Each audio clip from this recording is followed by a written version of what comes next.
sohbetlerde ve eserlerde üzerinde çokça durulan sevki ilahi ve insiyak tabirlerinden maksat nedir? Sürekli doğru yolda yürümek ve hep hayırlı işler yapmak için en büyük teminat sayılan sevki ilahiye ve insiyaka mazhar olmanın vesileleri nelerdir? Sevk bildiğiniz gibi bir şeyi yürütme, işte asker sevk etme, cephelere asker sevk etme, hala kullanıyoruz onu. Allah'ın sevki demek oluyor o. Evet, lügat manası itibariyle. İnsiyaka gelince o da onun mütevaatı.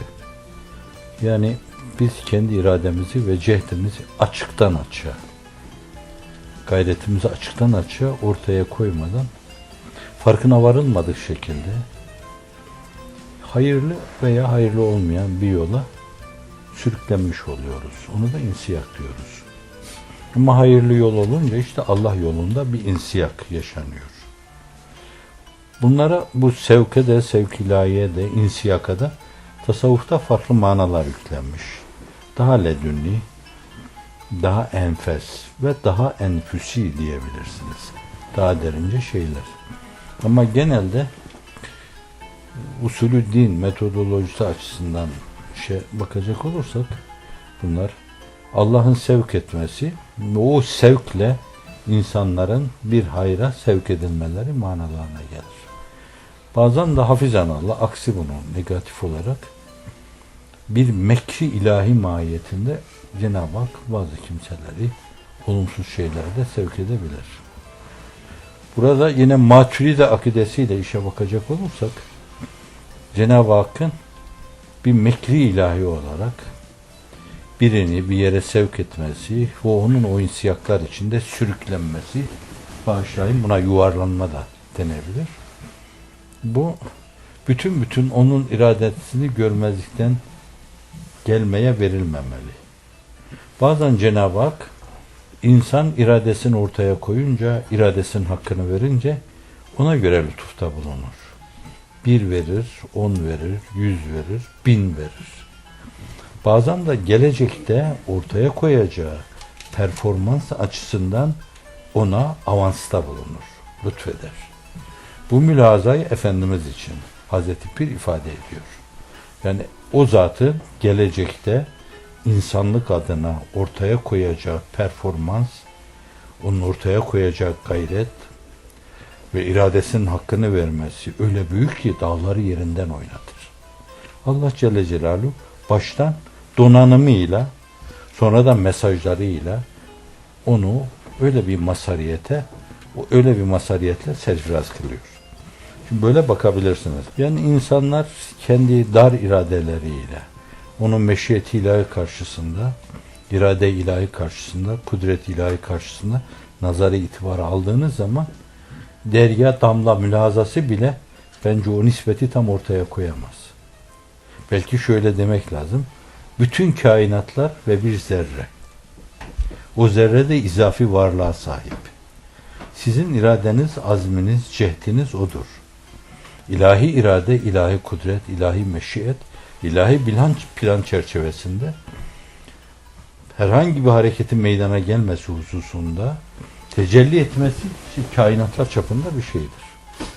Fakat şarta adi planında Allah sizin öyle bir şey ortaya koymanızı istiyor. Siz onu ortaya koyunca orada mutlaka kozaliteye göre böyle tenasül illiyet prensibini düşünmek doğru değil. Allah Celle Celaluhu diyor ki ben onu şart olarak kabul ediyorum. Siz onu yapınca ben de bunu yaparım diyor. Değişik zamanlarda arz ettiğim gibi mesela namaz kılıyorsunuz, oruç tutuyorsunuz. Bunların katiyen böyle güneş sistemlerini değil kehkeşanları verseniz cennetteki o köşklerden birini yapamazsınız. Fakat Allah Celle Celaluhu diyor ki siz günde böyle rahatlamanız bir yönüyle, ruhi dengeye ulaşmanız, değişik sıkıntılardan sıyrılmanız, zamanınızı böyle iyi bir takvime bağlamanız, ibadet ederken dinlenmeniz, diğer yerde çalışırken esasen işte ibadet hazır hale gelmeniz, bu çerçevede bana karşı bu kadar minnacık diyeyim halk ifadesiyle bir kulluk yaptığınız zaman o yapılmazları ben size yapıp vereceğim diyor. Ölümsüzlüğü vereceğim, ebediyeti vereceğim. Yani burada ille de tenasüb illiyet prensibine göre hadiselerin tecellisini, zuhurunu beklemek doğru değil. Şimdi bu meseleyi çok iyi kavramak lazım, sevk-i ilahi. Siz küçük bir şey ortaya koyuyorsunuz, Allah Celle Celaluhu sevk ediyor. Bir temayül olabilir bu. Bir istidat olabilir. Bir örnek arz edeyim. Mesela diyelim siz yeniden geçmiş günlerdeki o güzellikleri, mazimizdeki o letafeti, o inşirah vericiliği, o kucaklayıcılığı, milletimizin o azametini, haşmetini böyle düşünüyorsunuz, tahayyül ediyorsunuz. Bazen gözleriniz doluyor, yüreğini topluyor. Allah'ım bir daha nasip olur mu diyorsunuz bunu. Şimdi bu Allah nezdinde çok önemli bir hadise oluyor. Allah Celle Celaluhu madem sen böyle düşünüyorsun, ben umumi bir diriliş adına seni sevk ediyorum oraya diyor. Küçük bir şey karşılığında sevk, işte buna sevk deniyor. Ve siz hiç farkına varmadan böyle önemsiz gibi gördüğünüz bir histen, bir duyuştan, bir temayülden, bir arzudan, bir istekten dolayı kendinizi bir akıntı içinde görüyorsunuz. O akıntı sizi alıp işte bir tarafa doğru, hayra doğru götürüyor. Buna da işte insiyak diyoruz, yani o işin mütevaatı. İnsiyak diyoruz. Bu daire-i kutsi içinde ya biz bunları böyle sebeplere bağlı olarak tam analiz edelim, etmeyelim. Hep o sevk-i ilahiler vardır. Hep bu insiyaklar vardır. Zira meseleyi böyle akılla, mantıkla, muhakeme ile değerlendirmeye kalktığınız zaman kimse darılmasın yani. Bizden çok akıllı insanlar var.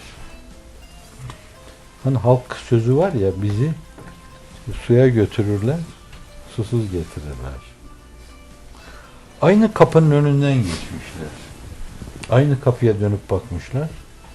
Fakat içeriye girme azminde, cehdinde bulunmamışlar. Kapı onlara açılmamış. Siz, biz, hepimiz yani bir gün böyle bir yerden geçerken mesela içeriden bir buyurun sesi duyar gibi içeriye adım atmışız. Allah mekri sübhanesiyle, ilahisiyle şaşırtmasın, kaydırmasın. Ve sonra da orada durumu devam ettirmişsiniz. Yani beslendiğiniz kadar istidadınız ölçüsünde hizmet vermeye çalışmışsınız. Hep öyle olmuştur. Evet. Diğerleri de demek ki o kadar bir kıvam bile, o kadar bir iradenin hakkını verme bile ortaya konmadığından dolayı Cenab-ı Hak onlara o lütufta bulunmamış. Evet. Yani bütün iradeyi nefy ederek demiyorum. Fakat irade ile o muradi ilahi, meşiyeti ilahi arasında mutlaka bir tenasüp araba yamukluğuna da girmemek lazım orada.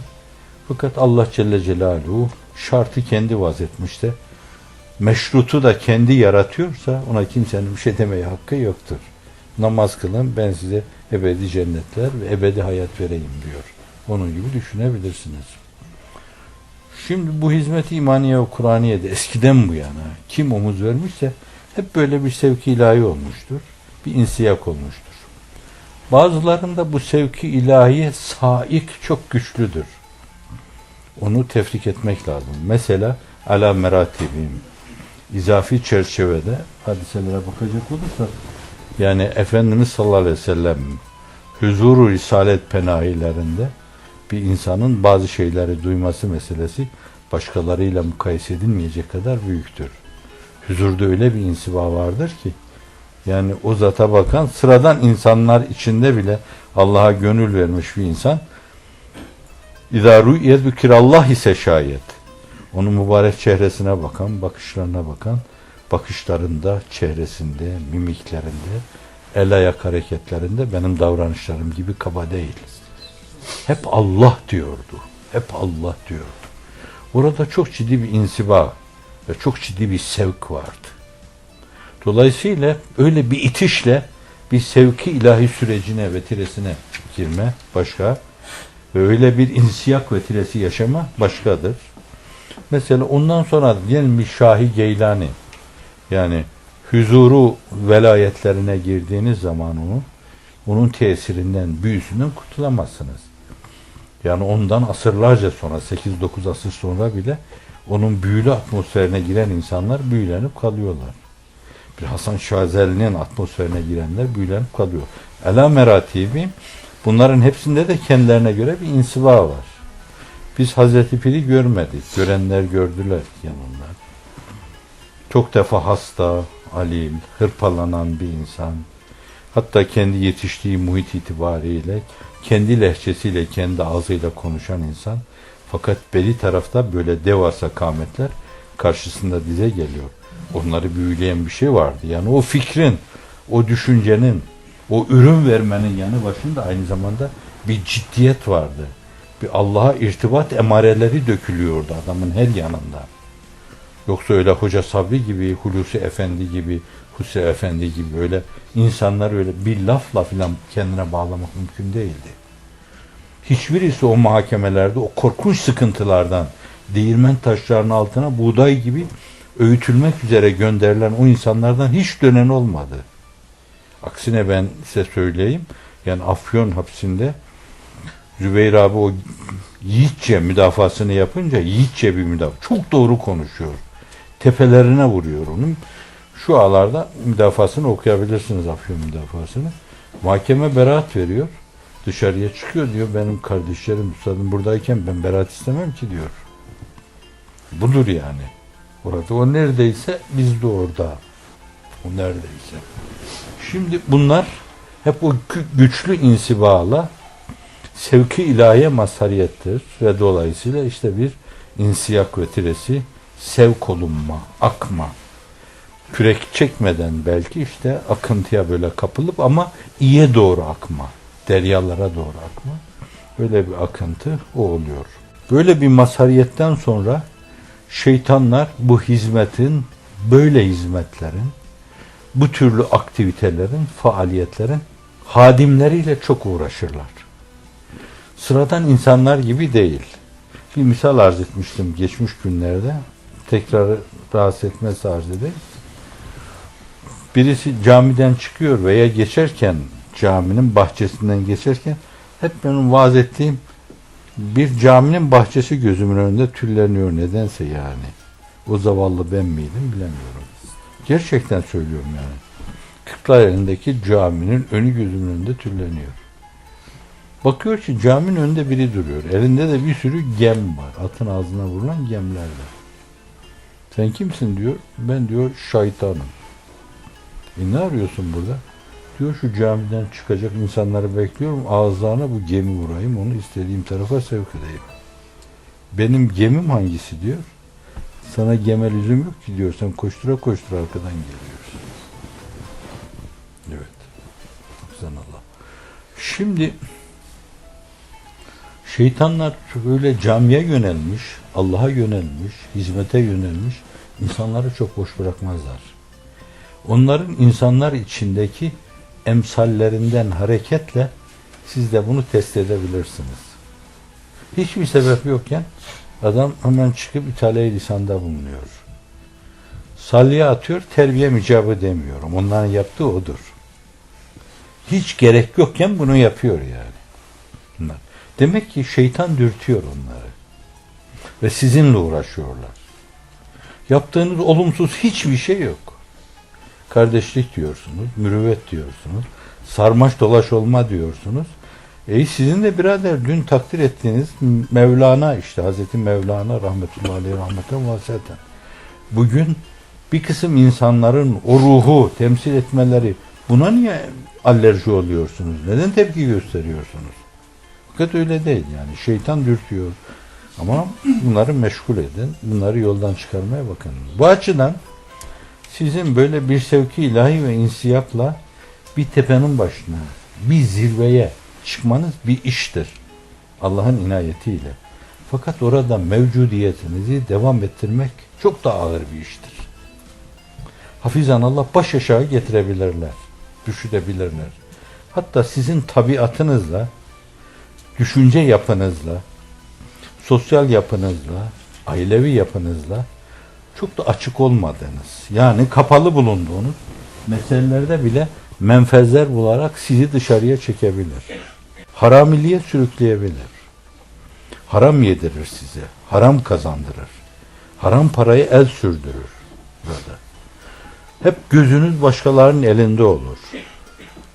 Bu açıdan yani o zirveye çıktıktan sonra orada Cenab-ı Hakk'ın ihsan ettiği o konumu muhafaza adına bir taraftan hem ona teşekkür etme, hem tahdisi nimette bulunma, hem de aman ya Rabbi bizi kaydırma.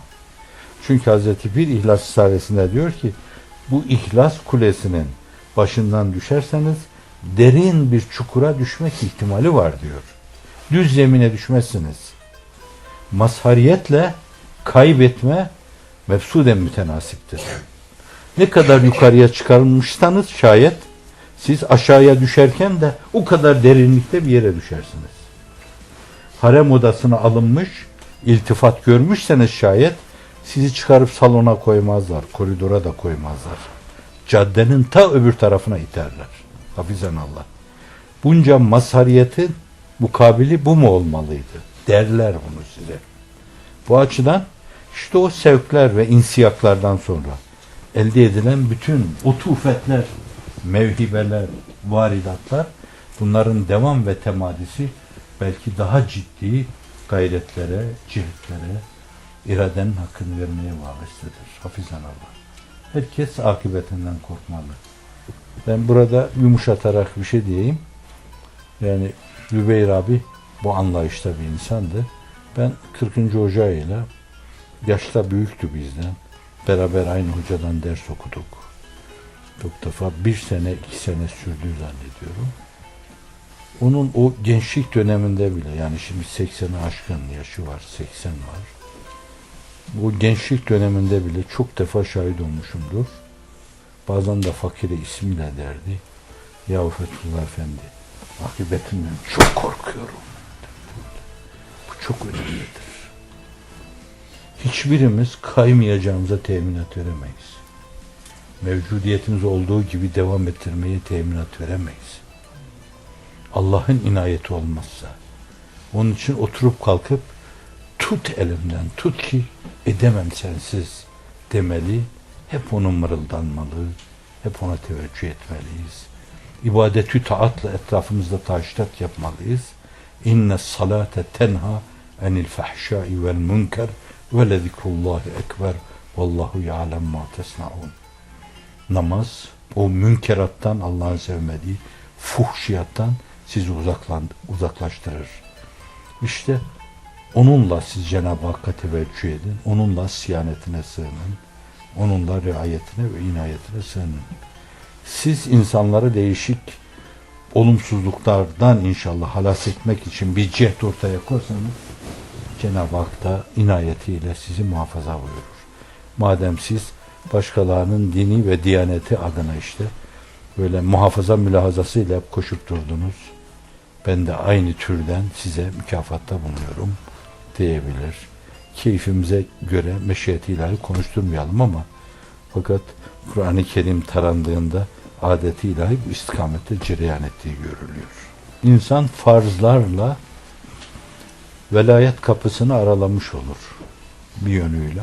Umumi manada, has manada veli dediğimiz zat onlar öyle o harikuladeliklere mazhar seyri sülûk yapmışlar veya kendilerine mahsus yollarla Allah'a yürümüşler, mahiyete ermişler, fena fillah hakikatini paylaşmışlar.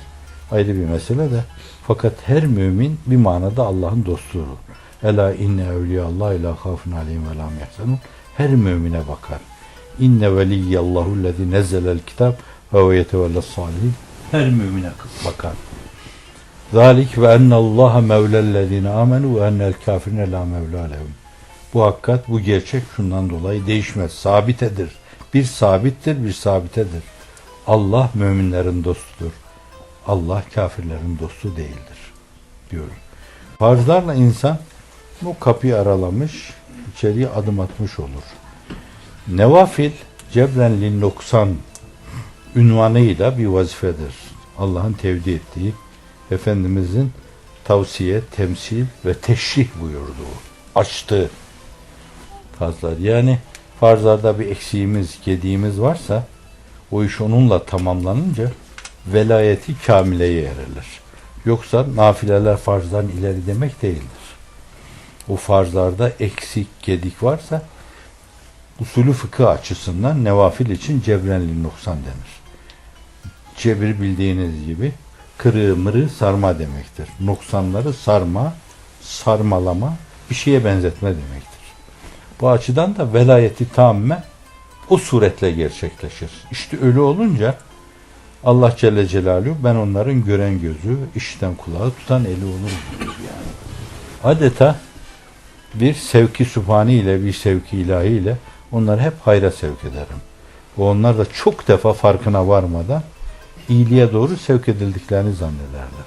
Böyle çok ciddi gururları yoksa, kibirleri yoksa, bencillikleri, fahirlenmeleri yoksa çok da kendilerinden bilmezler yani. Bir molla arz etmiştim size. Tevekkülü tam diye, teslimiyeti tamme diye medresesinde kapıyı kapatıyor diyor. Hep diyor bu hocalarımız, mürşitlerimiz bize dediler. Allah'a tevekkül olursanız rızkınız gelir.